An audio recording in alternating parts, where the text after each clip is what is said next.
all of these people in my life acting berserk. I'm feeling all pissed off and hurt. I need to know if I am the jerk. Oh, am I the jerk? Oh. So they want to know if they're a jerk for not welcoming Carl properly to the family. It says, my dad passed away unexpectedly last month. He and my mom were married for 32 years. And 4 weeks after the funeral, she announces that she is marrying her old friend Carl, who was also at the funeral. I haven't even processed my grief, and now I'm supposed to accept this new man in my life as my stepdad? I think my mom was cheating on my dad while he was still alive.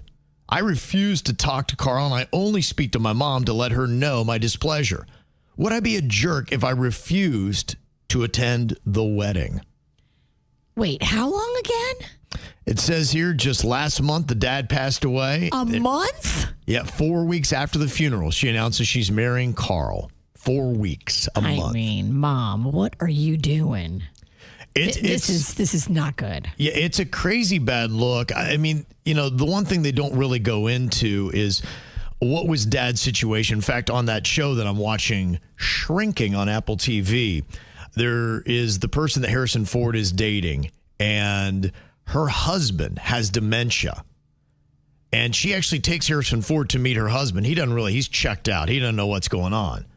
But that would be the situation where they're getting really close. She's married, but she's like, my husband, in a sense, is mentally dead, but I'm continuing to date. So you could see where maybe he would pass, and then all of a sudden, she's marrying Harrison Ford's character. The Harrison Ford example is way worse, in my opinion.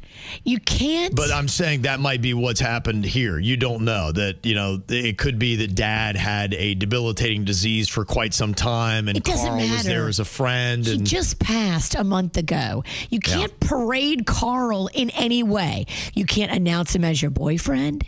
You can't announce him as your fiance. And you certainly shouldn't be planning nuptials 1 month after your husband passed away. That is going to upset everybody in the family that loved your husband. And what's Carl doing? Just know that people are going to give you a hard time, or You're people are going to have people. You're going to have people talking. You just are. That's your just the way it goes. children are going to be all upset. Like, you haven't given people time to grieve. You're being selfish and weird. Maybe you had a horrible marriage that your kids didn't know, which is also very possible, and they were waiting out the clock. But just know, by parading Carl around, people are going to talk.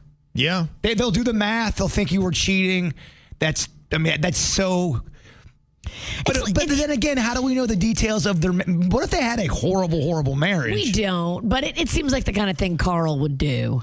Well, it throws all those elements out there, and there's a gazillion different factors on how this could work. And the question is about the timing. I saw a video on social media. You don't know what's true and what's not, but the energy of the crowd and everything going on, it looked like it was legit.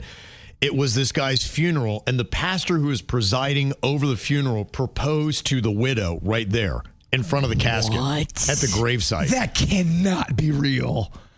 I don't know, man. I'll have to show you the video. It had interesting energy to it. Tone deaf much? Well, some of the comments are like, we got to do an autopsy on that guy in the box. Yeah.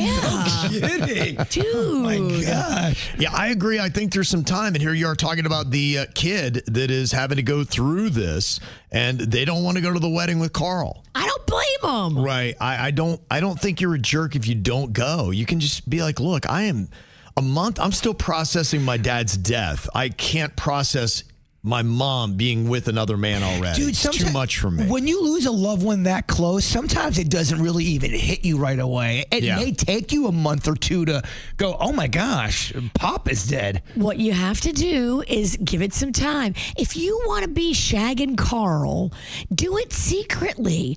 You don't have to parade him around.